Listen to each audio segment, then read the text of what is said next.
ambavyo nimeona waheshimiwa madiwani mnaliendesha baraza letu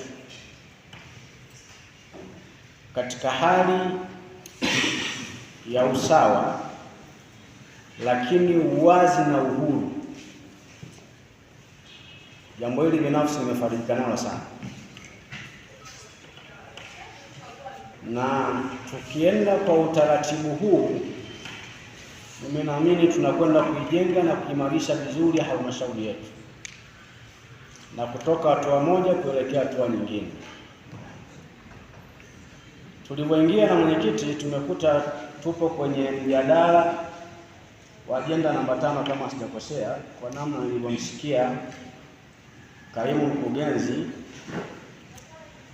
namna ya kuinua uchumi wa halmashauri yetu kwenu, kwa dhamira moja tu ya kutaka kujua kwa lengo la kuijenga halmashauri yetu. Lakini nimefarijika pia kuona mtaalamu wetu kwa niaba ya wataalamu wengine wote, kwa maana kaimu mkurugenzi, namna ambavyo amejitahidi pasipo kumung'unya maneno wala kubana ulimi katika kutoa fafanuzi za hilo ambalo waheshimiwa madiwani mlikuwa mnalihitaji.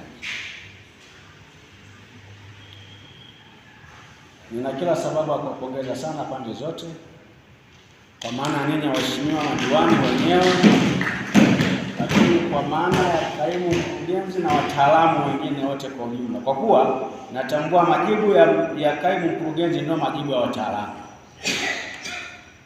Na kwenye hili jambo kaimu mkurugenzi, ni kuombe kuto kuwatafsiri vibaya waheshimiwa madiwani kwamba kwa nini wanalibeba sana hili jambo. Lengo ni kutaka ufafanuzi. Hawa wako kwa niaba ya wananchi, wakitoka humo ndani hawana uelewa wa pamoja, tunakwenda kuwaelimisha wananchi wetu, na wananchi wasipokuwa na uelewa tunakwenda kukiathiri chama chetu. Kwa hivyo walikuwa wanajaribu kufuatilia namna gani tukitoka humo ndani tukiulizwa hili na wananchi wetu tunakwenda kuwajibu vipi. Naomba waelewa hivyo na wala wasiwatafsiri vinginevyo. Lakini kwetu sisi upande wa waheshimiwa madiwani, niwaombe tumieni fursa hii pia kuyachukua majibu ya wataalamu wetu kama ndo majibu ya kitaaluma, ambayo sisi kama kuna mahala pana mwanya kidogo wa kutokuelewa, tunazo nafasi za kuendelea kuwafuatilia. Ofisi ziko wazi na milango iko wazi, tutapata ufafanuzi wa kutosha vizuri zaidi. Lengo letu ni moja, kuhakikisha tunaijenga na kuimarisha halmashauri yetu pasipo kuogopana, lakini kwa kuheshimiana kinidhamu na kimaadili pia. Jambo jingine,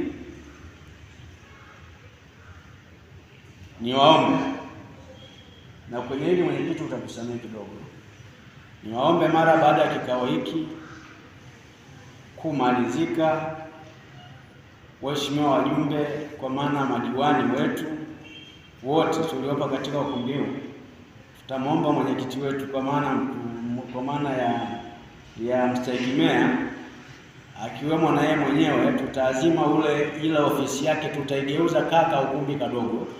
Kuna mambo ya kushauriana baina yetu si chama na ninyi waheshimiwa madiwani kwa dakika 5 tu, wala hazitokuwa nyingi. Tuwaombe kwa umoja wetu, taratibu zikishakamilika za baraza lenu, tutatoka tutakwenda kule tukashauriane jambo, na ni jambo la kawaida sana. Lakini mwisho kabisa, naomba nichukue nafasi hii kutoa tangazo.